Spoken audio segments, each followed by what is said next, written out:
അള്ളാഹുവെ, നീ എനിക്കെൻ്റെ പ്രയാസങ്ങൾ നീക്കിത്തരണമേ. നീ എന്താണ് ചെയ്തത്? പ്രാർത്ഥിക്കുകയാണ് ചെയ്തത്. മുഹൈദ്ദീൻ ഷെയ്ഖെ, ബദരീങ്ങളെ, എൻ്റെ പ്രയാസങ്ങൾ നീക്കിത്തരണേ. എന്താണ് നീ ചെയ്തത്? പ്രാർത്ഥിക്കുകയാണ് ചെയ്തത്. സഹോദര, പ്രിയപ്പെട്ട സുഹൃത്തെ, ഗൗരവത്തിൽ ചിന്തിക്കുക.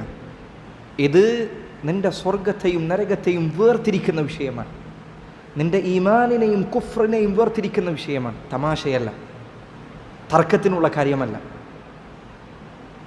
അതല്ലെങ്കിൽ അഭിമാന പ്രശ്നമല്ല.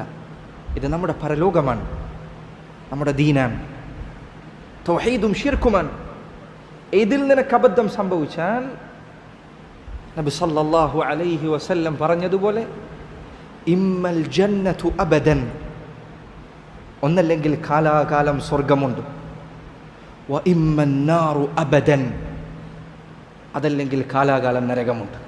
ചെറിയ കാര്യമല്ല, തമാശ പറയാനുള്ള കാര്യമല്ല, തർക്കിക്കാനുള്ള കാര്യമല്ല. ചിന്തിക്കുക. അല്ലാഹു സുബ്ഹാനഹു വ തആലയോട് ചെയ്യേണ്ട പ്രാർത്ഥന അല്ലാഹു അല്ലാത്തവർക്ക് ചെയ്യുക എന്നതാണ് വ്യഭിചാരത്തെക്കാളും കൊലപാതകത്തെക്കാളും ലോകത്തുള്ള സർവ്വ തിന്മകളും നീ ഒരു ദിവസം കൊണ്ട് ചെയ്തു തീർക്കുന്നതിനേക്കാളും ഗൗരവമുള്ളത്. ചെറിയ കാര്യമല്ല, നിസ്സാരമായ കാര്യമല്ല.